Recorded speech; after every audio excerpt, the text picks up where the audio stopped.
Hello, hello. Welcome everybody to Find Your Wise podcast. How you doing, Yvonne?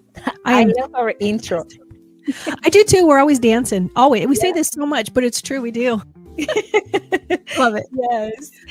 We're trying to be joining today because we wanted to continue having all our deep conversation with the struggles and strategies to make one wise decision at a time. I love that phrase when you said it last time. I said, I'm going to copy that one too. My name is Yndhira, your leadership coach. And I'm Yvonne. I'm a financial coach. So welcome again. And today we're trying to flipping a little bit the script. And we're talking about a topic that is affecting everybody else on the planet because sometimes we blame time for the reason why we're not achieving our goals. So this episode is the idea to change just a little bit that perspective because it's not a time problem, it's more a priority problem. It is. So Yvonne, have you ever claimed that you haven't have the time to do something and all of a sudden it becomes urgent and you find the time? Almost embarrassed to say yes, but yes, absolutely. And more recently than I'd like to admit, but yes, I have. Yes, it's something that happens really often. It's sometimes when priority takes place when it becomes urgent. So which shows us that there's a myth about no time. When we say I have no time, it's just a myth. Because in reality, everybody has the same amount of hours, 24 hours, right?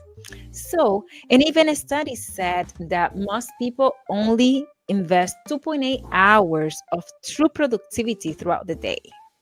And the rest of the time is more meetings, social media, multitasking, and all the other distractions that we're allowed to. So, like I said, it's not a time issue. It's what we choose to do with it. Wow. 2.8 hours a day. That's crazy. That's really crazy. But, it makes sense when we think about how crammed our lives are, but to be honest, on the other hand, the whole I don't have time is kind of our socially acceptable way of saying, you know what, it's just not important to me. Because like you said, we all have the same 24 hours a day. And I mean, it's told to me a lot. I don't have the money more than probably I the time, in the business that I'm in. But honestly, like if I had $1 for every time somebody said that to me, I could probably hire them a time management coach. That's true. And when we're saying this is because time, in reality, when you say I don't have time, it's because priority is maybe not your priority. Exactly. And that is something that we have to pay attention to because if we check, for example, our planner and you as a financial coach, our bank account, that's what it exactly shows you what people true value. Exactly. So when we're setting priorities, in reality, we're paying attention to the things that are important to us. And not what we say. So that's what I'm saying, that if we check our planet, that will tell you what is important to you because you are dedicating your time to the things that are important. The rest of the time I could say something, but not necessarily that's the reality. So, but I can tell you that I didn't realize that as important until I have a conversation with a good friend of mine, and I think we were in a wait of our boss because the company used to offer transportation, and she was struggling with her being a single mom, work because it was a lot of hours that we invested work in college. So she was thinking about dropping out, and she asked me about it. And she reminds me, I don't even remember, but she always that we talk, she tells me this. They say, I remember that time that you told me you have the same 24 hours that everyone else does. Yep. The difference is what you do with those 24 hours. And I can tell you, she took that to heart that she even remember every time that conversation. I don't recall it. But she tells me she was able to go and invest time. And instead of talking while we were driving to work, it was like 1 hour. She used that time for study. And she was able to finish college and she didn't quit. Very smart. Very smart. Very smart use of time. Yes. But, there are a lot of times that we have these activities that we do that have turned into habits. Like you guys were talking on the trip and stuff. But if you look at it, we talk about doom scrolling all the time. Nobody acts he scrolls TikTok for 2 hours. It's a habit. It's something that we do intentionally. It's like you said, it's how we spend our time. So, I've talked about money boundaries before to people. And I remind clients that if they don't have strong money boundaries, that somebody else is going to spend their money for them. Like how, anytime anybody that's worked in corporate America knows that you're always being asked for pitch in for somebody else's birthday present or something like that. So like I said, somebody will spend your money for you. But the same thing can be said for time. If you don't have strong boundaries for time, somebody will spend your time for you. I think about all the ways that, and I don't even want to say how guilty I have been of this when I've been in management, because we all complain about, we have that boss that will, have a 2-hour meeting when it could have been an email. I've never had a 2-hour meeting that could have been an email, but you think about that, or anytime you've been late someplace and you're, freaking out and driving down the highway and get out of my way type thing, those are our issues. Those are our urgencies. That's our time that we're now wasting other people's time or expecting other people to live on our timeline. So it's not just our own time that we need to be curious of. We shouldn't expect other people to feel our urgency when we have not managed our time well. Because time is very, very precious, but not just our own time is precious. I like that, because the way we see time, we don't value it in reality until we start losing it. On when, Yes. for example, you getting old, is when your perspective about time changes.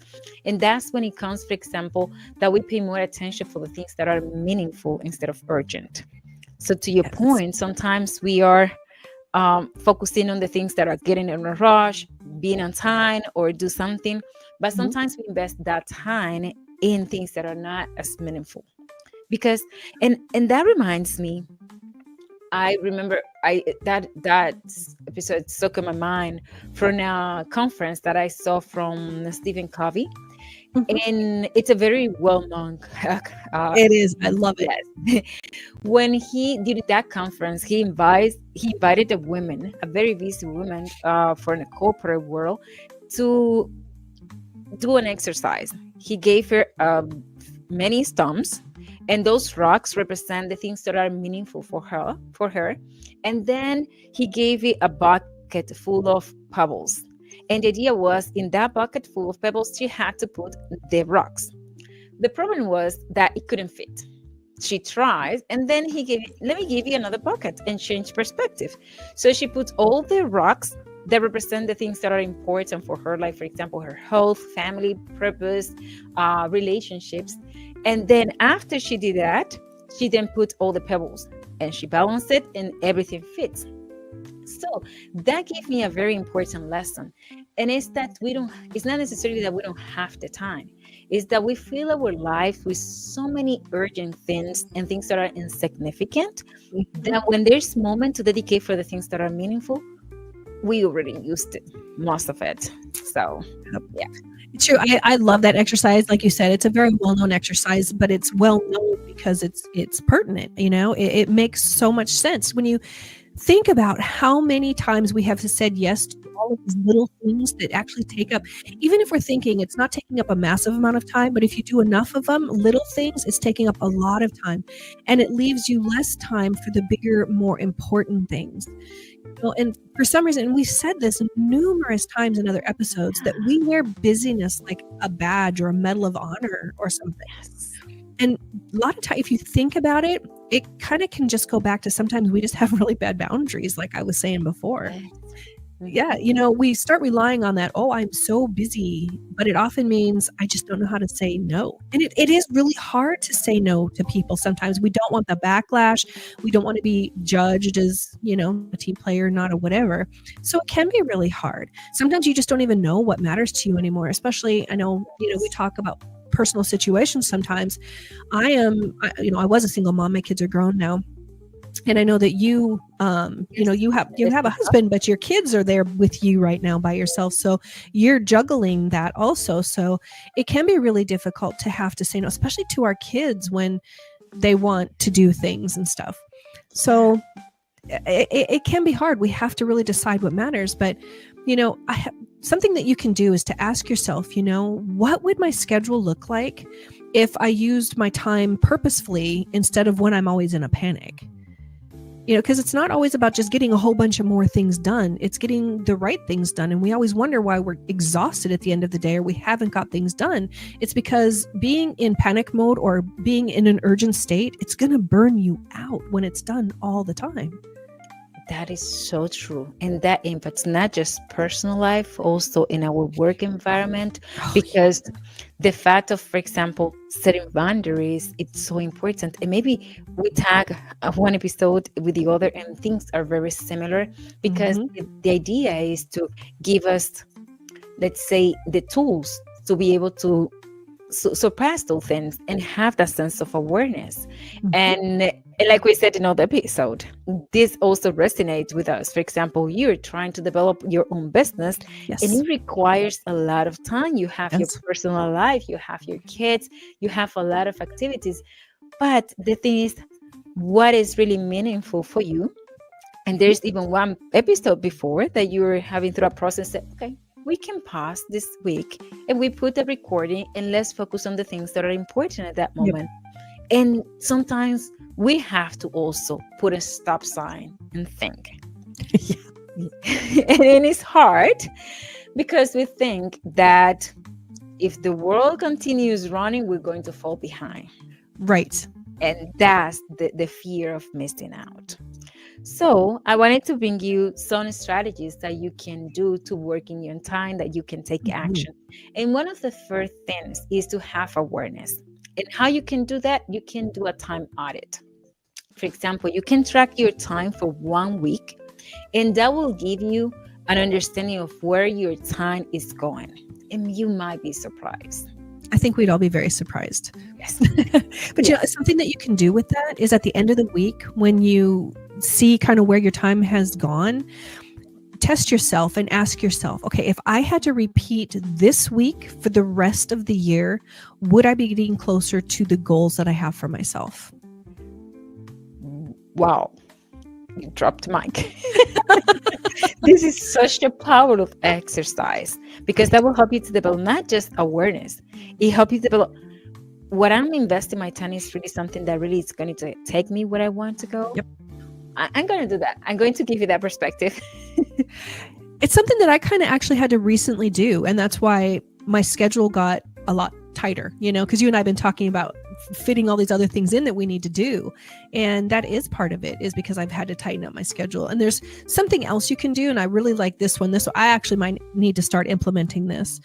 And that is to use what is called the top 3 rule. And it's every morning when you get up, just write down your top 3 priorities for the day, just the 3 main things that you want to accomplish for the day. And if you get those done, awesome win. If you get more done, even better. But if you don't get at least those 3 really big priorities done for yourself, take a look and see where you have spent most of your time. And if it wasn't on those 3, what you are considering priorities, then you can be pretty sure that you don't have a priority issue, but you do have a time issue. Nice. Actually, it's the opposite. You do have a time issue. Yeah. You're spending it in the wrong spot. Sorry, I confused myself there for a second. Had a total blonde moment. And another thing that is important, and maybe you mentioned that before, is make sure that you create your non-negotiable. Like you were saying before about setting your boundaries, you have to understand what are the things that are meaningful for you. Because once you have that clear, you're able to include them in your weekly or daily agenda. And it could be, for example, spending time with your family, rest, prayer, whatever you think that really feeds your soul. And it is important that you dedicate some time of your day to those meaningful things. And I think that's so important because too many times we give, especially our families and ourselves, our leftover time instead of them being a priority. And that's when things start to suffer. Yeah. Something that you've talked about before that I've tried to implement so many times, and I need to get better at this, is something I need to practice, is time blocking. I'm good at scheduling my day for the most part, of saying this is what I want to get done today, but to actually block out time for it, I'm struggling with, because it kind of, you need to look at it like calendar Tetris. And you need to start to learn to schedule your priorities before like your to-do list and your obligations, what is really meaningful to you, because it's not just about managing your time, it's really designing your life, one that is going to reflect yourself and what you're really wanting to build with your life. And it's also a really good time to learn that phrase that this is not a priority for me right now, if you're the type of person that does say yes too often to too many things that are not going to work towards your goals. Yeah, and that takes me to the next one. Practice saying no gracefully. Oh, so hard. Because and we talked about that last week. Because when you say yes to something, you say no to many other things. And what happens is that sometimes if you don't have clear what is important to you, then you're going to put that aside and going to focus on the things that are important for someone else. So it is important to have clear vision of your values and things that are meaningful, and that will help you with that. And even like you mentioned, for example, time tetrics.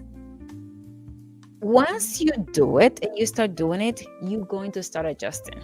Yes. And I can tell you in my case, for example, I put this year that I wanted to focus a lot on my exercise because I really wanted to work on that. And I make a lot of changes and adjustments. But what happened is that it was like, oh my God, it was so hard after coming from work to think about that I have to go and lifting weight at the gyms. It was tough. So I said, okay, let me try early in the morning. Because now that my son doesn't have to go to swimming at 5:30, let me use that time for me to go to the gym. Oh my gosh, it's different. So I really found my spot when it's good for me. So once you start tracking, you make adjustment, you understand what is the best time for you to do it, that really represents more benefit for you. So those are the type of things that you can do. And when you're adjusting your time, that will help you to understand, okay, not here, not there, with the time blocking as well. And I love that, because it is kind of going to be an experiment at first, because what you're saying was the exact opposite for me. I used to be one of those get up at 4:30 in the morning people to go to the gym, and it was a struggle. Not the getting up part, because I can get up early, but just going to the gym and just wasn't for me. And so I started bringing my clothes to work, and I would change in the bathroom, and then I would go for like a long run after work.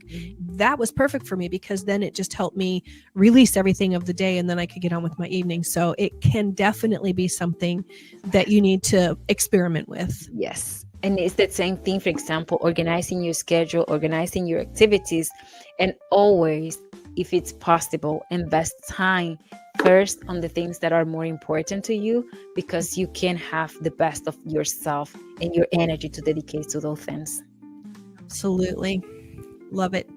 And we need to start putting ourselves first. That's hard to do, even if it means scheduling time for yourself. Yeah, that's true.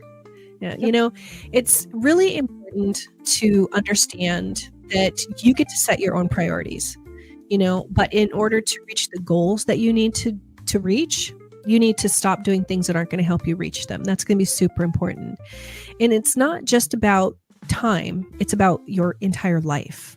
So I hope that the information in this episode really helps you reclaim your life, especially if you feel like you've lost control of it. Yes. And we would like to, as always, give you some homework that you can implement to see. And one of them we talk about, maybe if you cannot do it a 1 week audit, do a 24-hour audit, just one day. And once you see that day, that will give you perspective. For example, you can write down what you did every 15 minutes in a 15-minute blocks. John Maxwell called it the 15 minutes miracle. And that helps you to understand where you're investing your time. And ask yourself, is this really aligned to my goal? Is this really aligned to my value? Is this really meaningful to me? Because at the end, you're investing your time. And when you say investing your time, you're investing your life in the things that are important. And maybe if we see this from that perspective, we really would say no easily to the things that we don't want in our life, and say yes to the things that really have value and meaningful for us. Time is irreplaceable. You don't get more of it. That's true. Yeah. So thank you so much for joining us in this episode. We really wanted to make sure that you receive something that we're also struggling and we're working through to make it better and better every day. So if you think this episode is good for you and really can help someone else, please share, subscribe, and like the episode. Yeah. Till next week. Yes, until next week, we want to make sure that we really enjoy it and see you next time. Bye-bye.